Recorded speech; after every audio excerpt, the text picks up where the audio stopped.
अपने चंचल मन को एवं चंचल उपयोग को स्थिर करने के लिए जिनवाणी माता के माध्यम से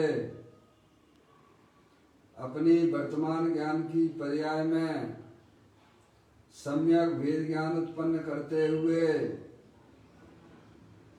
शरीर और शरीर से भिन्न जितने भी चेतन अचेतन पदार्थ हैं उनका मुझ भगवान आत्मा से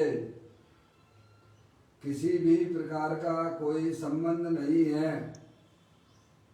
इस प्रकार सम्यक भेद ज्ञान पूर्वक शरीर आदि पर पदार्थों का लक्ष्य छोड़ के अंदर में जो अखंड ज्ञान ज्योति स्वरूप भगवान आत्मा है उसमें ही वर्तमान पर्याय का संबंध जोड़ते हुए कि मेरा ये भगवान आत्मा सदा काल शरीर आदि पर पदार्थों से भिन्न प्रकट अखंड ज्ञान ज्योति स्वरूप है। ऐसा अपने आप को जानो और ऐसा ही अनुभव करो कि मैं तो तीनों काल शरीर आदि पर पदार्थों से भिन्न प्रकट अखंड ज्ञान ज्योति स्वरूप भगवान आत्मा ही हूँ।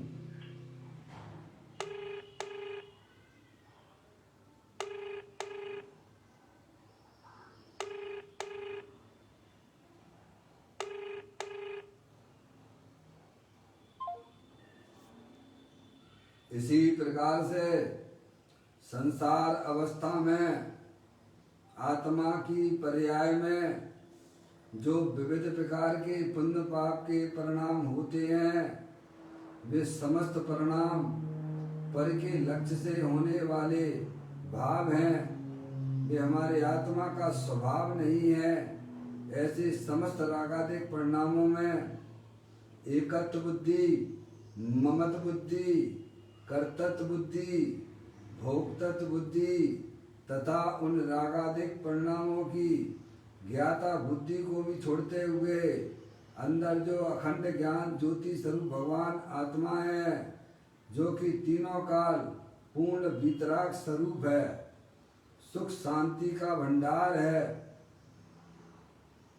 ऐसे ज्ञायक प्रभु परमात्मा में शरीर रागादिक का लक्ष्य छोड़ के मैं तो तीनों काल पूर्ण निराकुलता स्वरूप भगवान आत्मा हूँ, ऐसा अपने आप को जानो और ऐसा ही अनुभव करो कि मैं शरीर रागादिक से भिन्न पूर्ण निराकुलता स्वरूप भगवान आत्मा हूँ।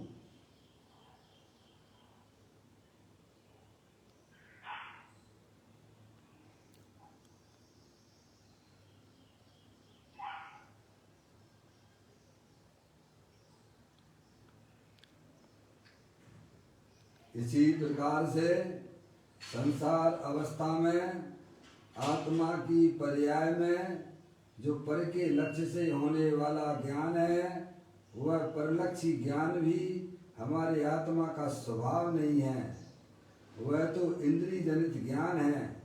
ऐसी समस्त परलक्षी ज्ञान में भी सम्यक भेद ज्ञान उत्पन्न कीजिए। शरीर रागादिक परिणतियाँ और परलक्षी ज्ञान की पर्याय से भी भिन्न मैं तो तीनों काल एकमात्र अखंड ज्ञान ज्योति स्वरूप भगवान आत्मा हूँ।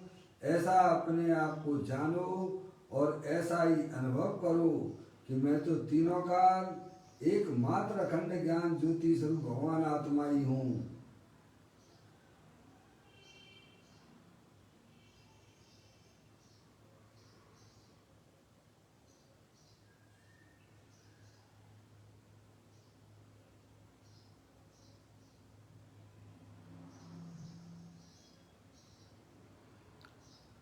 मेरे भगवान आत्मा में शरीर आदि पर पदार्थों का प्रवेश नहीं होता है। मेरे भगवान आत्मा में रागादिक परिणतियों का भी प्रवेश नहीं होता है। मेरे भगवान आत्मा में परलक्षी ज्ञान की पर्याय का भी प्रवेश नहीं होता है, क्योंकि मेरा ये भगवान आत्मा सदा काल शुद्ध वितराग विज्ञान घन स्वरूप है। ऐसा अपने आप को जानो और ऐसा ही अनुभव करो कि मैं तो तीनों काल शरीर रागादेश और परिलक्षी ज्ञान की पर्याय से भी भिन्न एकमात्र शुद्ध वितराग विज्ञान घन स्वरूप भगवान आत्मा हूँ।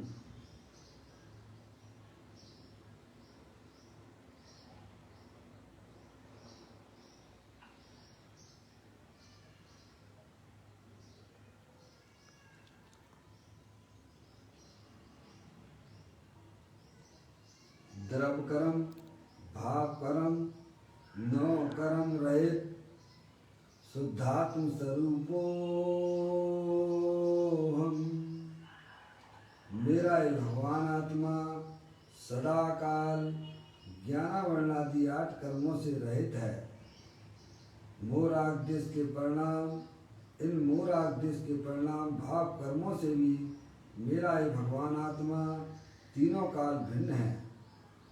शरीर आदि 9 कर्म, इस 9 कर्म से भी मेरा भगवान आत्मा तीनों काल भिन्न है। इस प्रकार द्रव कर्म भाव कर्म 9 कर्म रहे मैं तो एकमात्र परम पवित्र शुद्धात्मा हूँ। ऐसा अपने आप को जानो और ऐसा ही अनुभव करो कि मैं एकमात्र परम पवित्र शुद्धात्मा ही हूँ।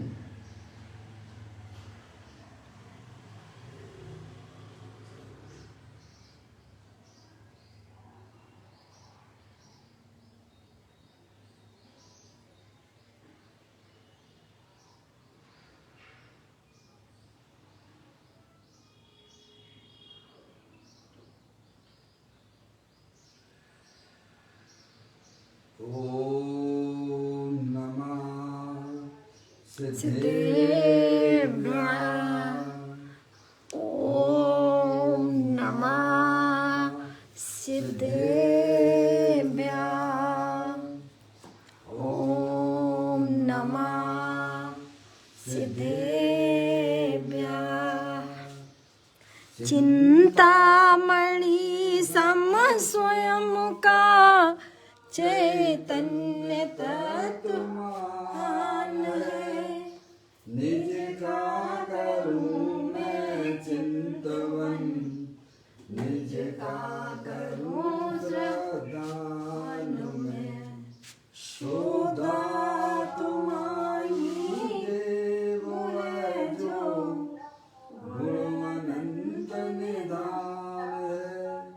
मैं स्वानुभव में देख लूं आत्मा स्वयं भगवान है। मैं स्वानुभव में देख लूं आत्मा स्वयं भगवान है। द्रव दृष्टि जनेश्वर और पर्याय दृष्टि जनेश्वर की चर्चा महान ग्रंथ के माध्यम से हम और आप यहाँ इसकी चर्चा कर रहे हैं। पुस्तक को आप लोग निकाल लीजिएगा।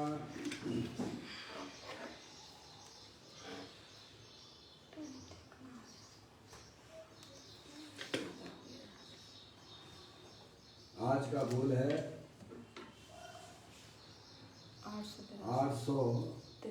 883वें नंबर का बोल है। पेज नंबर 200 पर ये बोल आया है। मैं प्रारंभ करता हूँ पढ़ना।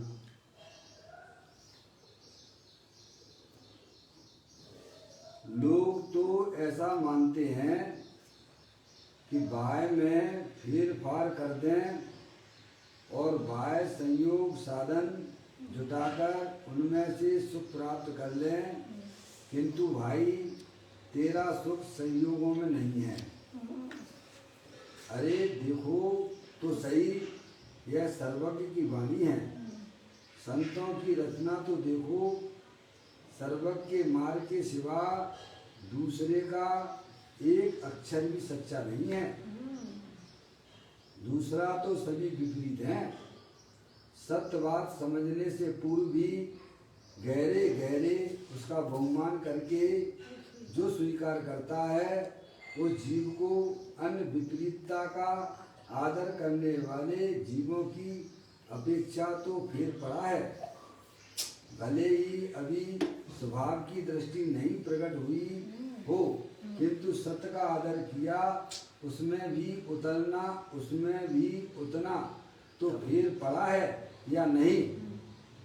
भव का अभाव तो स्वभाव की दृष्टि करेगा तभी होगा, परंतु उससे पूर्व असत्य का पोषण छोड़कर सत्य के आदर का भाव भी जिसे ना आए, उसको तो स्वभाव में जाने की पात्रता भी कहाँ से आएगी। अखंड स्वभाव की दृष्टि प्रकट होने से पूर्व उसके बहुमान पूर्वक श्रवण मनन का भाव आए बिना नहीं रहता है। सत्य का स्वीकार करके उसका आदर भाव भी जो नहीं करे, उसे तो अंतर स्वभाव की दृष्टि प्रकट करने का अवसर भी नहीं आता है। देखिएगा यहाँ इस बोल में यह बात बताई जा रही है कि जो है सम्यक दर्शन के पहले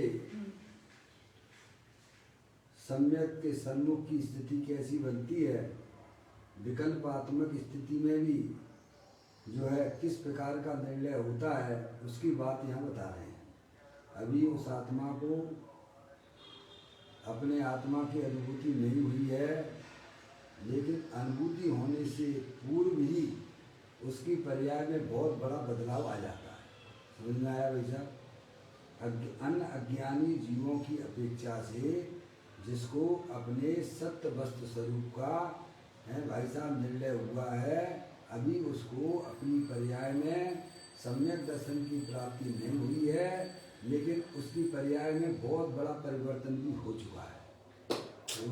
अब वह जीव अल्पकाल में अपनी आत्मा की अनुभूति भी करेगा, समझ गया, और उसको केवल ज्ञान की पर्याय भी आने वाली है। समझ गए आप? जिस प्रकार से पद्मनंदी आचार्य देव ने यह बात लिखी है कि जो अपने चैतन्य स्वरूपी भगवान आत्मा की बातें प्रसन्न चित्त से सुनता है, वह जीव अल्पकाल में काय समय केवल ज्ञान की पर्याय प्राप्त करने वाला है, लेकिन अभी उसको आत्मा की अनुभूति नहीं हुई है, लेकिन अपने आत्मा की बात प्रसन्न चित्त से सुनता है। यहाँ चाहिए तो अपने ज्ञायक प्रभु परमात्मा में ही मिलेगी। जगत में अगर कोई सुख स्वरूप वस्तु है तो वह अपनी चैतन्य वस्तु है, पर द्रव्यों में किंचित भी सुख नहीं है। क्या मेरा सुख तो मेरी आत्मा में है, पर द्रव्य भले चेतन द्रव्य भी हों, लेकिन उनका सुख भी मेरे को मिलने वाला नहीं है, क्योंकि इस विश्व में इस प्रकार की कोई व्यवस्था नहीं है। अगर सुख स्वरूप कोई वस्तु है तो वह चेतनेश्वर भगवान आत्मा है, अनंत शक्तियों के भंडार वाला है। ऐसा अभी उसकी पर्याय में इस प्रकार का निर्णय तो हुआ है, लेकिन आत्मानुभूति नहीं हुई है। समझ में आया भैया? अब आत्मानुभूति तो अब करेगा, होगी उसको। इतना निर्णय, इतना तो बदलाव आया कि नहीं आया? अभी वह जीव अज्ञानी है, लेकिन पर्याय में इतना परिवर्तन तो उसके हो ही गया, निर्णय संबंधित। देखो अब मैं आपको पढ़ता हूँ, अब आप देखो, आपको सब बातें यहाँ समझ में आएंगी। मैं देखो, लोग तो ऐसा मानते हैं कि बाह्य में फेर फार कर दें और बाह्य संयोग साधन जुटाकर उनमें से सुख प्राप्त कर लें, किंतु भाई क्या बाहर में फेर बदल करने को वो पुरुषार्थ मानता है? क्या भाई साहब ऐसे जरूर होता है? यानी ज्ञान की बातें करने से क्या होता है? अरे ज्ञान की बातें करने से भाई साहब क्या नहीं होता है? आप ज्ञान के अलावा क्या कर सकते हो? बाहरी फेर बदल करना तुम्हारे हाथ की बात नहीं है। तुम जानने देखने वाले पदार्थ हो, पर दुनिया जो है बाहर के परिवर्तन को परिवर्तन मानती है, अंदर में पर्याय में क्या चल रहा है ये उनको खबर ही नहीं है। समझ गए आप? तो कहते हैं लोग तो ऐसा मानते हैं कि बाह्य में फेर फार कर दें और बाह्य संयोग साधन जुटाकर उनमें से सुख प्राप्त कर लें, किंतु भाई तेरा सुख संयोगों में नहीं है। क्या है? बाहर की उधर बुन में 24 घंटा जीव लगा रहता है। काय के लिए? तब तुम्हें शांति मिलेगी, बिल्कुल नहीं मिलने वाली है। तो संयोगों में तुम्हारा सुख नहीं है। कोई भी संयोग हो, चाहे वह चेतन रूप से संयोग हो चाहे अचेतन रूप से संयोग हो, समझ गए आप? तुम्हारा सुख तो तुम्हारी आत्मा में भरा हुआ है, तुम उसका निर्णय करो, समझ गए आप? तो बाद में कुछ फेर बदल कर दें, भाई जो हमारा कल्याण हो जाएगा, हमें सुख मिल जाएगा, ये तुम्हारी मान्यता बिल्कुल झूठी है। कहते किंतु भाई तेरा सुख संयोगों में नहीं है। किसमें नहीं है? और हम क्या मानते हैं कि हमारे घर में लाड़ी आ जाए, गाड़ी आ जाए तो मैं सुखी हो जाऊंगा, या भगवान की पूजा भक्ति करके मैं सुखी हो जाऊंगा? बिल्कुल भी नहीं होगा। भगवान ने जो मार्ग बताया है, जो ज्ञान का मार्ग बताया है, आप उधर आइए। आप किधर आइए? भगवान कभी पामर नहीं बनाते हैं, समझ में आया? भगवान तो परमात्मा पर्याय में कैसे बनती है उसकी विधि आपको समझाते हैं। समझे? बाहर के फेर बदल से आत्मा में कुछ भी परिवर्तन नहीं होता है। अंदर में सच्चा ज्ञान कर लो तो भाई साहब आपकी पर्याय में परिवर्तन हो जाएगा। ऐसी कोई बातें हैं? तो कहते हैं कि तेरा सुख संयोगों में नहीं है। अरे देखो तो सही, यह सर्वज्ञ की वाणी है। किन की वाणी है भाई साहब? ये कोई ऐरे गहरे नत्थु खैरे की नहीं है, जिन्होंने अपनी पर्याय में सर्वज्ञ दशा प्रकट की है। सकल द्रव्य के गुण अनंत पर जाए अनंता, जाने एक ही काल प्रकट की भी भगवंता। बाहर तुम क्या परिवर्तन कर सकते हो? हैं? समझे? वो तुम्हारे अधिकार की चीज ही नहीं है, वो तुम्हारे आत्मा से अत्यंत भिन्न है। अंदर में सच्चा ज्ञान कीजिएगा। अंदर में आप सच्चा ज्ञान कीजिए कि चैतन्य वस्तु कैसी है, इसका ज्ञान करिए। आप निर्णय करिए, आप लॉजिक से, न्याय से, आगम के द्वारा उस वस्तु को समझने का प्रयत्न कीजिएगा। अब ये तो करते नहीं हो, बाद में कुछ फेर बदल कर दें, बाद में कुछ धर्म के नाम पर कुछ विधान करवा दें, हैं? तो हम सोचते कि हमने कुछ किया है। बिल्कुल भी नहीं। समझ में आया? निर्णय कीजिए, सच्चा निर्णय कीजिए कि जगत में सुख स्वरूप वस्तु कौन सी है। सर्वज्ञ परमात्मा ने जाति अपेक्षा 6 द्रव बताए हैं। जीव द्रव, पुद्गल द्रव, धर्म द्रव, अधर्म द्रव, आकाश द्रव, काल द्रव। समझ गए आप? जिसमें से 5 द्रव्य जो हैं वे अरूपी हैं, और पुद्गल द्रव्य है वह रूपी है, मूर्तिक है। समझ गए आप? ये ज्ञान कीजिए आप सच्चा। और इन 6 द्रव्यों में भाई साहब सुख स्वरूप वस्तु कौन सी है, ज्ञान वाली वस्तु कौन सी है? अब ये आप इसमें आप निर्णय लगाइए, आप इसमें अपना दिमाग लगाइए, आप इसमें आप अपनी बुद्धि को लगाइए। सुख कहाँ है? स्पर्श इंद्रिय के विषयों में सुख है क्या? सुख क्या रसना इंद्रिय के विषयों में सुख है क्या? आप निर्णय कीजिएगा। सर्वज्ञ की जो ध्वनि में ये बात आई है कि सुख स्वरूपी भगवान आत्मा है, आनंद स्वरूपी भगवान आत्मा है, अतीन्द्रिय आनंद का पिटारा है भगवान आत्मा है। अगर सुख होता, अगर वैर मुक्ता से अगर मिलता होता तो आज तक सबको मिल जाता ना वही सा है। तो दुखी क्यों है फिर? अगर संयोगों में अगर हमारा सुख होता तो भाई साहब आज तक मिला क्यों नहीं आपको? क्योंकि वहाँ सुख की कोई संबंध ही नहीं। सुख का संबंध अगर कुछ है तो हमारे आत्मा के साथ में है। मैं चैतन्य स्वरूपी भगवान आत्मा हूँ, ज्ञानानंद मूर्ति भगवान आत्मा हूँ, तीनों काल सुख स्वरूप रहने वाला हूँ। ये है अपनी आत्मा से संबंध है। सुख शांत रस से लवालव है, ज्ञान सागर आत्मा, बेभ्रम की चादर हटा, सर्वांग पर घटे आत्मा। ये बाबू जन इस लोक के सब एक साथ नहाइए, इसे ही अपनाइए, इसमें ही मग्न हो जाइए। हैं? समझे ना? ये भगवान ने बताया है, सर्वज्ञ देव ने ये बताया है, जगत में अगर कोई आनंदमयी वस्तु है तो वह चैतन्य भगवान आत्मा है। आप चेतनेश्वर हो, आप शरीर नहीं हो, जड़ नहीं हो, हैं? इसका अंदर में पर्याय में सच्चा ज्ञान कीजिएगा। ये किसी ऐरे गहरे नत्थु गहरे की बात है नहीं है, ये छदमस्त के जीवों की बात नहीं है, ये अरिहंत परमात्मा की दिव्य ध्वनि में से आई हुई बातें हैं। समझे आप?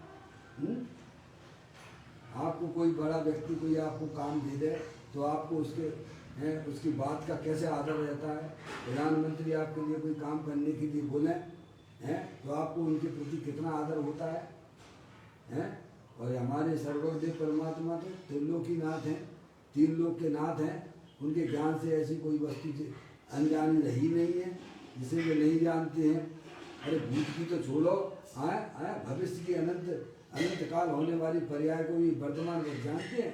ऐसे में सर्वदेव परमात्मा होते हैं, उनकी ये वाणी है जे समझ में नहीं आई वैसा। सकल द्रव्य के गुण अनंत पर जाए अनंता, जाने एक ही काल प्रकट शिवली भगवंता। समझ आप? ऐसे अंदर में पर्याय में प्रभु के प्रति बहुमान लाइए। आप जो काम कर रहे हैं भाई साहब, बहुत ही अच्छा काम कर रहे हैं, ऐसा आदर का परिणाम प्रभु के प्रति हो। मोह जीवों के प्रति तो आपको तुरंत आदर आ जाता है, लेकिन तो सर्वज्ञ देव की बात है, अरिहंत परमात्मा की बात है ना भाई। समझे नहीं आप? तो यहाँ कहते हैं कि यह सर्वज्ञ की वाणी है। देखना आप, संतों की रचना तो देखो, सर्वज्ञ के मार्ग के सिवा दूसरे का एक अक्षर भी सच नहीं है। क्या कहते हैं? अरिहंत परमात्मा के अलावा, जो भगवान अरिहंत परमात्मा की दिव्य ध्वनि में आया है, उसके अलावा एक भी जितने भी मत वाले हैं, भले ही वे आत्मा की बातें करते हो, एक अक्षर भी उनका सत्य नहीं है। ये कोई पक्ष की बात नहीं है, ये आप अपनी ज्ञान की पर्याय में निर्णय करने की कोशिश कीजिएगा। समझ नहीं आप? तो कहते हैं सर्वज्ञ के मार्ग के सिवा दूसरे का एक अक्षर भी सही नहीं है। समझ नहीं आप? ये पक्ष की बात नहीं है, ये आपकी ज्ञान की पर्याय में निर्णय बोलेगा। ठीक है कि नहीं? देखिए, दूसरा तो सभी विपरीत है। दूसरा तो सभी विपरीत है, सत्य मार्ग नहीं है वहां पर। समझ नहीं आप निर्णय कीजिए, आपके ऊपर जबरदस्ती रखने की बात नहीं है, सर्वज्ञ भगवान की बात है। आप उसको समझिए, बारंबार चिंतन कीजिए, विचार कीजिए, तो आपको आपकी पर्याय में उसके रिजल्ट आते हुए दिखाई देंगे। क्या समझ में आया? ये तो स्वयं अनुभवन की बातें है ना, कहाँ इसमें कैसा पक्ष की बात आती है। आप स्वयं अपनी ज्ञान की पर्याय में सच्चा ज्ञान कीजिए। देखो अभी आपकी पर्याय में बदलाव होता है कि नहीं होता। तुरंत संकलेश परिणामों की हानि तो तुरंत होने लग जाती है भाई साहब। समझ में आई भाई साहब? तो कहते हैं संतों की रचना तो देखो, सर्वज्ञ के मार्ग के सिवा दूसरे का एक अक्षर भी सच्चा नहीं है, दूसरे तो सभी विपरीत हैं। सर्वज्ञ देव परमात्मा ने कहा है कि प्रत्येक आत्मा ज्ञानानंद मूर्ति स्वरूप है। समझ गए आप? सुख स्वरूप है, अनंत शक्तियों के भंडार वाला है। हमारा कर्तव्य बनता है कि हम ऐसे आत्मा को अपनी ज्ञान की कसौटी पे कसने का प्रयत्न करें, तो आपको उसका लाभ आपको मिलेगा। समझे आप? तो कह रहे दूसरा तो सभी विपरीत है, सत्य बात समझने से पूर्व भी, देखिए सत्य बात समझने से पूर्व भी गहरे उसका बहुमान करे। क्या करे? ओह, ये तो प्रभु की बात है, ये आचार्य भगवंतों की बात है, मुनियों की बात है। अब बताइए, पंच परमेष्ठी हैं, उनको आपसे क्या लेना देना है? बताइए आप। वे तो खुद सब कुछ छोड़ के गए हैं, तो आपको उनकी वाणी के प्रति आदर का परिणाम हो। समझ नहीं आप? वे स्वयं भी सब घर गृहस्थी सब छोड़ के गए हैं। मुनिराज हमारे आचार्य भगवंत हैं, अरियंत परमात्मा है। ऐसा अंदर में पर्याय में बहुमान लाइए। ये किसी ये रागियों की बात नहीं है, ये वीतरागी संतों की बात है, अरियंत परमात्मा की बात है।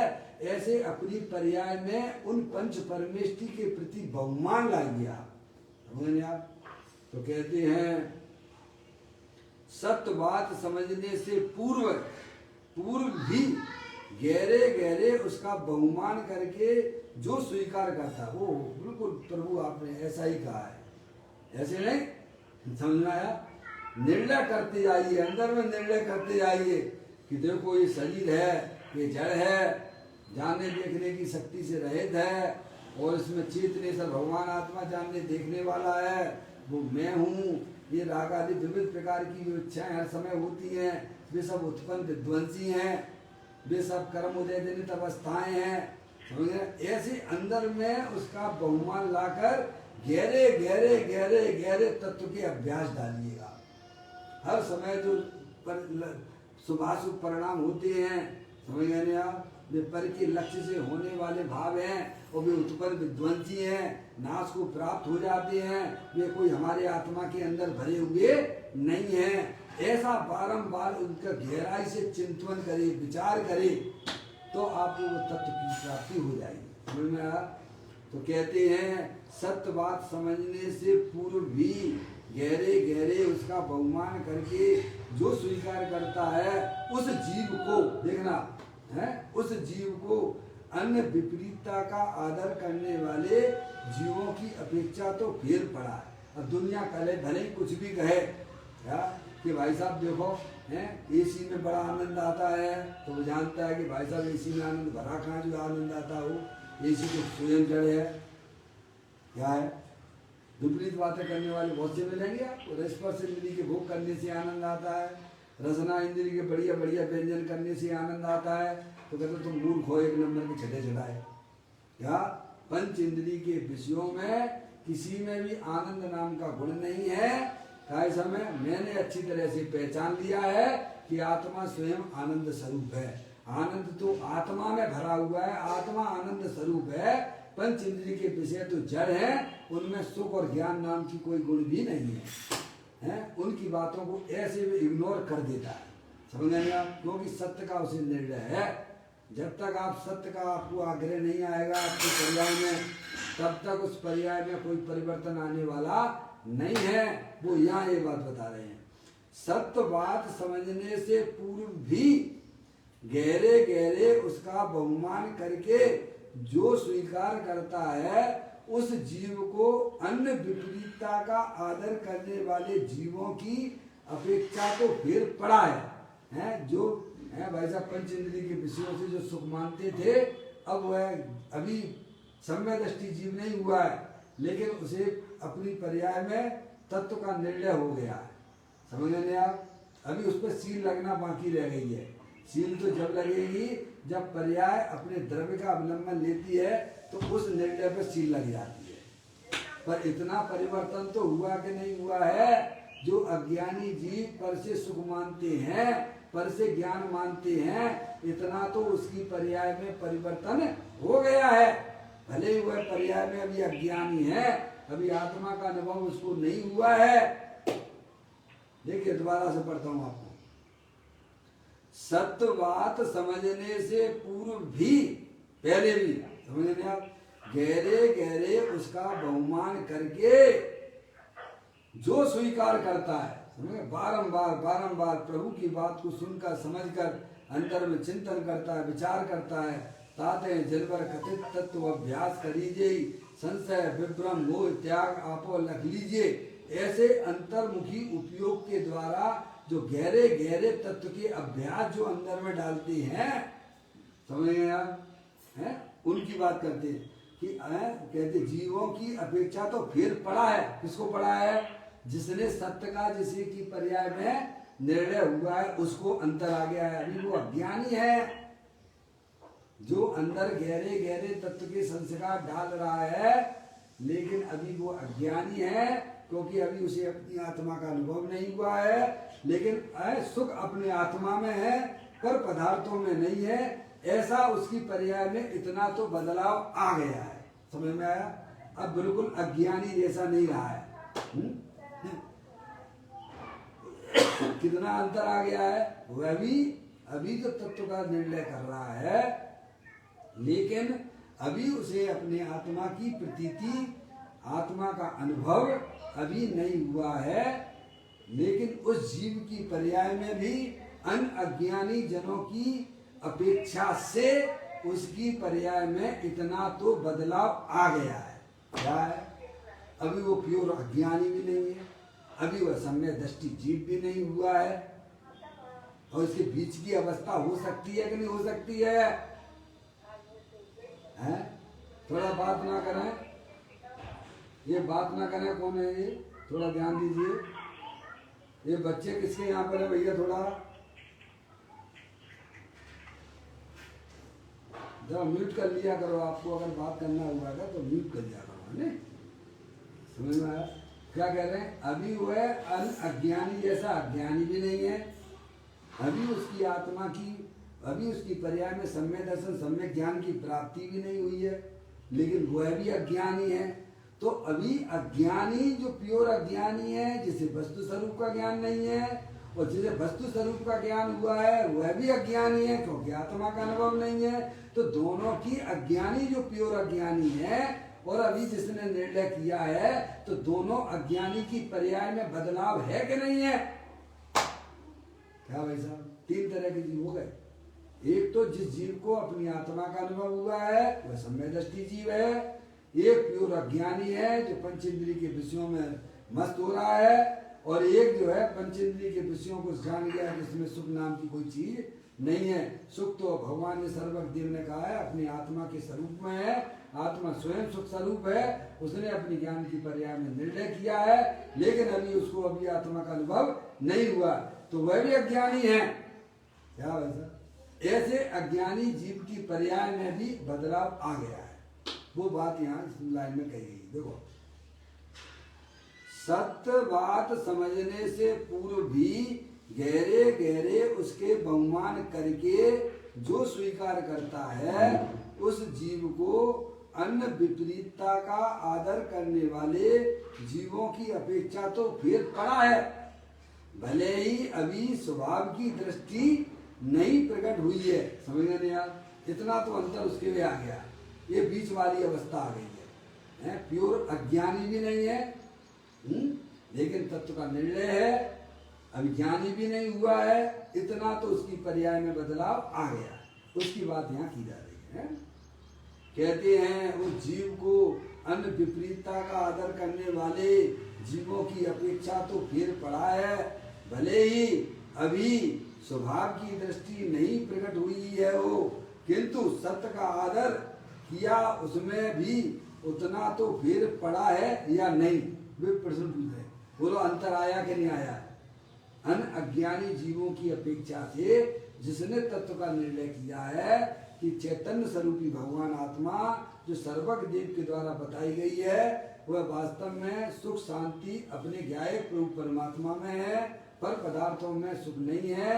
अभी वह ज्ञानी नहीं हुआ है, लेकिन तब भी उसकी पर्याय में फिर पड़ा है कि नहीं पड़ा है? वो प्रश्न गुरुदेव ने, वो किसी ने पूछा आपसे, समझ नहीं? तो कहते पड़ा है अंतर, इतना तो अंतर है उसकी में। आत्मा का अनुभव भी नहीं हुआ है, और अन्य अज्ञानी जैसे विपरीत मानता जो पड़ी हुई है, स्पर्श इंद्रिय के भोग भोगने से सुखी होंगे, भगवान मेरा कल्याण कर देंगे, ऐसा तो उसकी पर्याय में अंतर आ चुका है। किसके? जिसने तत्व का निर्णय किया है उसके। लेकिन अभी वह सम्यक दृष्टि नहीं हुआ है। तीन तरह के जीवों को आप समझेंगे, तीन तरह की पर्याय की बात है। समझे आप? एक तो बैरमुखी होकर पर द्रव्यों से जो अपना कल्याण माने बैठे हुए हैं, पर द्रव्य से मुझे सुख मिलता है, एक ऐसा प्योर अज्ञानी जीव है। और एक जानता है कि सर्वज्ञ देव की वाणी में जो आया है कि सुख तो शांति अपने भगवान आत्मा के अंदर है, पर द्रव्य से हमारा ना तो भला होता है ना हमारा बुरा होता है, लेकिन अभी उसे आत्मा की अनुभूति नहीं हुई है। इस प्रकार के जीव की बात यहाँ की जा रही है। तो कहते हैं अभी है खाने उस जीव को अन्य विपरीतता का आदर करने वाले जीवों की अपेक्षा तो फिर पड़ा है। भले ही अभी स्वभाव की दृष्टि नहीं प्रकट हुई, सम्यक दर्शन सम्यक ज्ञान नहीं हुआ है, किंतु सत्य का आदर किया, उसमें भी उतना भेद तो पड़ा है या नहीं पड़ा है। समझ गए नहीं आप? पड़ा है, ये लेना उसमें। भव का अभाव तो स्वभाव की दृष्टि करेगा तभी होगा। कब होगा भव का अभाव? जब पर्याय अपने द्रव्य स्वभाव का अवलंबन लेगी, तब उसका भव का अभाव चालू हो जाएगा। समझ में नहीं आया भाई साहब? भव का अभाव कब होगा? जब पर्याय अपने चैतन्य स्वरूपी भगवान आत्मा का आश्रय लेती है, तब उसी समय से उसके भव के अभाव का कार्यक्रम चालू हो जाता है। अब वह मोक्ष मार्गी हो जाएगा, हो गया। जिस समय पर्याय ने अपना त्रिकालिक ध्रुव भगवान आत्मा, जो कि अनंत शक्तियों के भंडार वाला है, उसका आश्रय लिया, उस समय से उसकी पर्याय में मोक्ष मार्ग रूपी पर्याय की प्राप्ति हो गई। मैंने आप तब से चालू होता है। अब देखना, भले ही अभी स्वभाव की दृष्टि नहीं प्रकट हुई हो, किंतु सत्य का आदर किया। क्या किया? उतना उसमें भी उतना तो फिर पड़ा है या नहीं पड़ा है। भव का अभाव तो स्वभाव की दृष्टि करेगा तभी होगा। कब होगा? जब वह पर्याय द्रव्य का अपने द्रव्य का आश्रय लेगी। किसका? अपने द्रव्य स्वभाव का आश्रय लेगी। तब जो है तब मोक्ष मार्ग है, तभी उसके भव का अभाव चालू होगा। वहां से चालू होता है। ठीक है? उससे पूर्व असत्य का पोषण छोड़कर है, उससे पहले असत्य का आचरण छोड़कर, पोषण छोड़कर, अरे पोषण छोड़कर, उसका पोषण भगवान मेरा भला कर देंगे, समझ नहीं आ, पंचेंद्रिय के विषयों से सुख मिलेगा, ऐसा वह पोषण अब नहीं करता है। अब उसे सच्चा ज्ञान हो गया है। ठीक है? तो कहती है, देखिएगा, असत्य का, उससे पूर्व असत्य का पोषण छोड़कर, असत्य ही तो है। भगवान किसी का कल्याण करते हैं क्या? बोलो, भगवान किसी का कल्याण करते हैं क्या? नहीं करते हैं, विपरीत है। भगवान जो मार्ग बताया, भगवान ने जो मार्ग बताया है, उसे जो अपने जीवन में उतारते हैं, तब हमारा कल्याण का मार्ग होगा। समझ नहीं आप? ये इतना समझना उसमें। उससे पूर्व असत्य का पोषण छोड़कर सत्य का आदर भाव आ गया। पर्याय में भगवान की बताई हुई मार्ग का, उसको पर्याय में आदर भाव आया। तो कहते हैं असत्य का पोषण छोड़कर सत्य के आदर का भाव भी जिसे ना आया हो, है भगवान की वाणी पर जिसे विश्वास नहीं है। समझ नहीं आप? क्या जो भगवान की दिव्य ध्वनि में आया है, उनकी बात पे जो विश्वास नहीं करते हैं, उसकी बात बताते हैं। जिसे भगवान की वाणी पर भी विश्वास नहीं है, वह जीव की बताते हैं कि कहते हैं असत्य का पोषण छोड़कर सत्य के आदर का भी भाव जिसे न आया हो, उसको तो स्वभाव में जाने की पात्रता भी कहाँ से आएगी। जो भगवान की नहीं सुनेगा, भगवान की बात नहीं मानेगा, भगवान ने जो तत्व बताया उनकी बात का ही आदर नहीं है, तो वो अपने स्वभाव में कैसे जाएगा? बताइए आप। अनादिकाल से आप अपनी आत्मा को भूले हुए हो, हैं? अपनी आत्मा को बताने वाले कौन है? पंच परमेष्टि हैं। और पंच परमेष्टि जो बात बता रहे हैं, आपको अगर अपने ज्ञान में नहीं खिंच रही है, तो आप कभी अपनी आत्मा का कल्याण कर ही नहीं सकते हो। क्योंकि ना तो आप हरियंत परमात्मा को जानते हो, ना मुनियों को जानते हो, और ना तुम अपनी आत्मा को जानते हो। समझ में आएगी? तो कहती है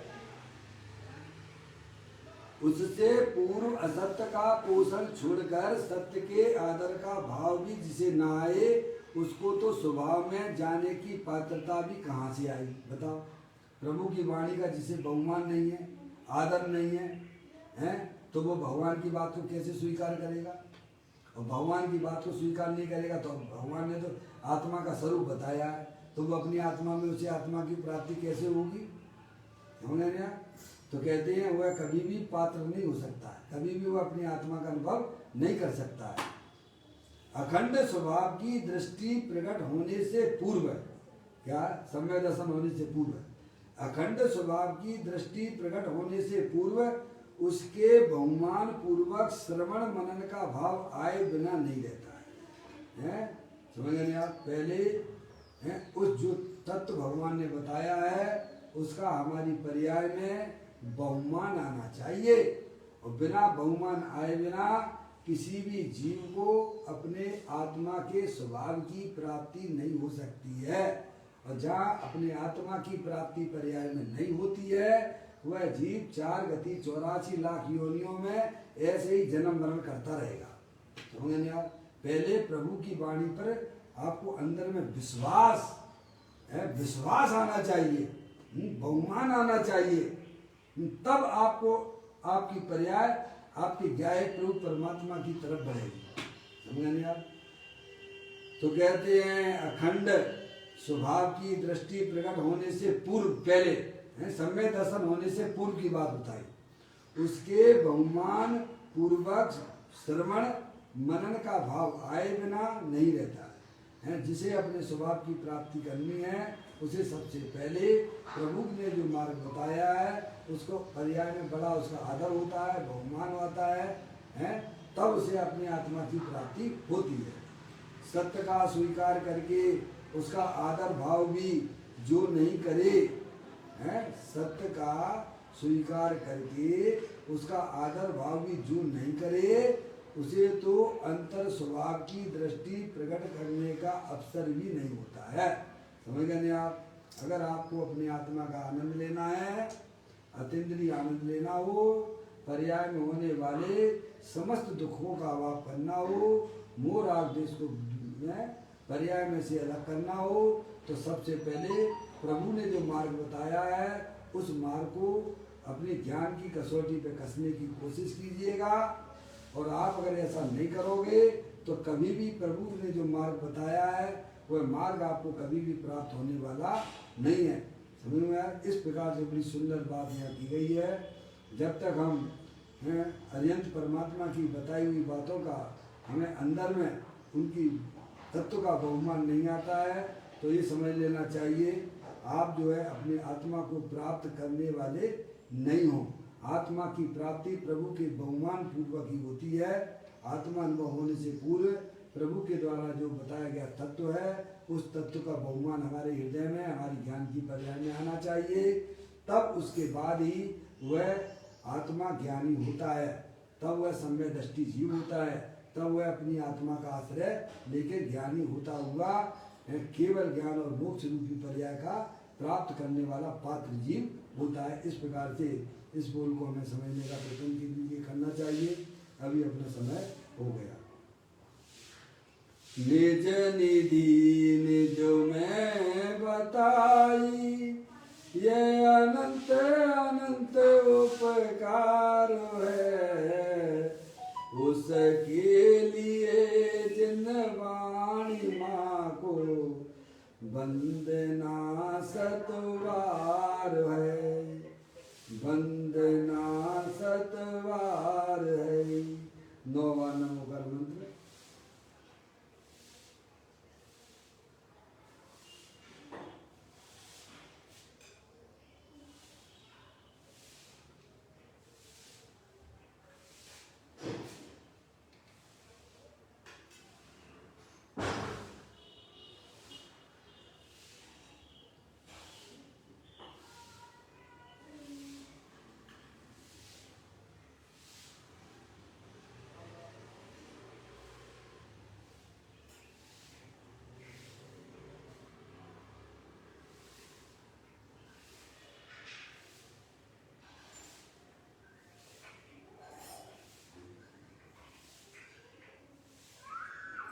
गुरुद्वात्सांग जनवाणी माता की जय, महान जैन धर्म की जय।